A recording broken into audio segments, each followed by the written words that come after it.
Assalamualaikum warahmatullahi wabarakatuh. Terima kasih atas kesempatan diberikan kepada saya.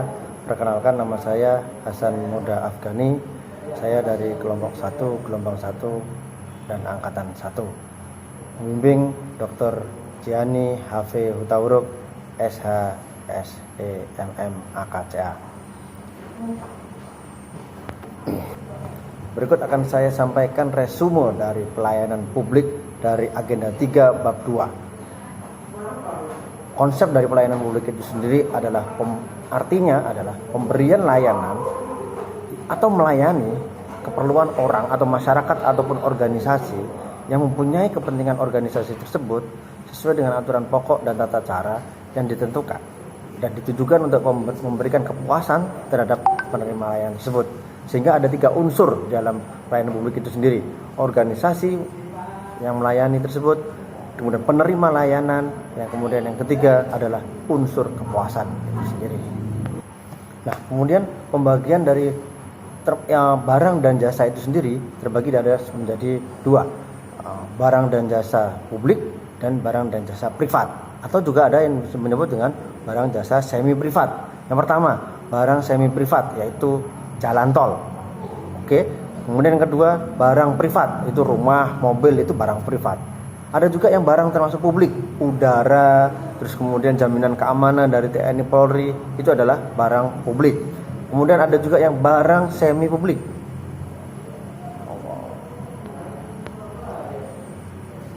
Barang semi publik yaitu sumber air dan hutan kayu, begitu. Nah, kemudian apa yang dimaksud dengan pelayanan publik dari yang sederhana menjadi kompleks? Yang ini merupakan bagian dari bab agenda 3 bab 2. Yakni adalah ketika pemerintah mencanangkan pelayanan publik dengan old public management, kemudian berubah menjadi new public management, dan seterusnya sekarang menjadi new public service. Apa yang menyebabkan perbedaan itu sendiri?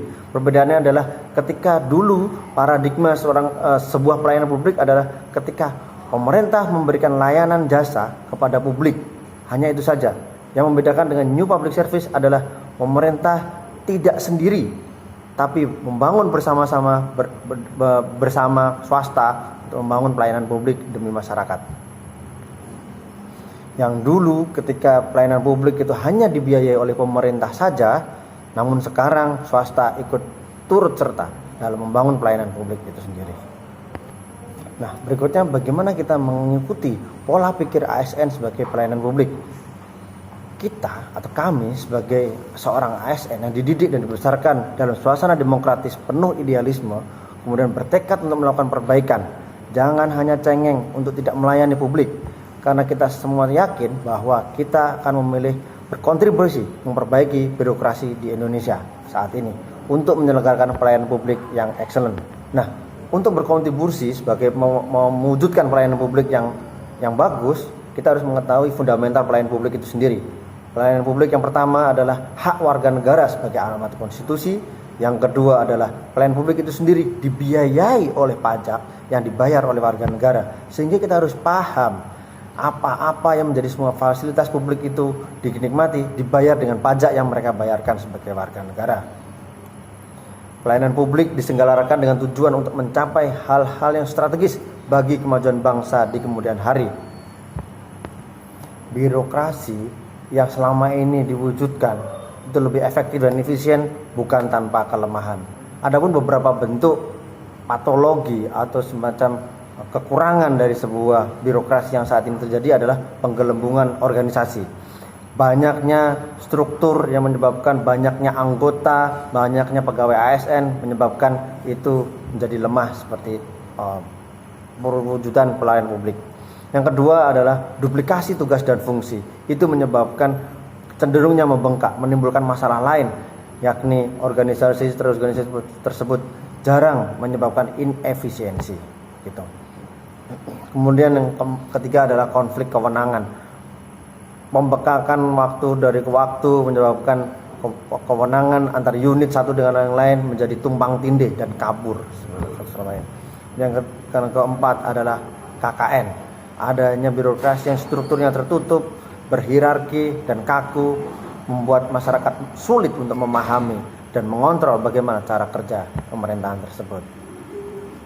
Kemudian dengan adanya birokrasi yang gemuk, birokrasi yang tumpang tindih seperti itu, kita biasanya enggan untuk melakukan perubahan. Organisasi yang besar enggan melakukan inovasi, enggan melakukan melakukan efektif dan efisien. Tidak heran bila mana birokrasi tersebut mempertahankan pola pikir dan pola kerja yang tumpang tindih dan diadopsi terus-menerus. Oleh karena itu, adanya perubahan reformasi birokrasi yang menyebabkan ASN harus menjadi pelayan publik, dimulai dari rumah sakit yang akan menyediakan pelayanan publiknya yang prima, kemudian pengajaran, kemudian memberikan pelayanan yang prima. Pengadilan agama juga memberikan pelayanannya yang luar biasa kepada para pencari pihak pengadilan, para pencari pihak keadilan. Dengan adanya begitu, didukung dengan reformasi birokrasi, zona integritas WBK dan WBBM ini menjadikan kami sebagai ASN dapat menjadikan seorang pelayan publik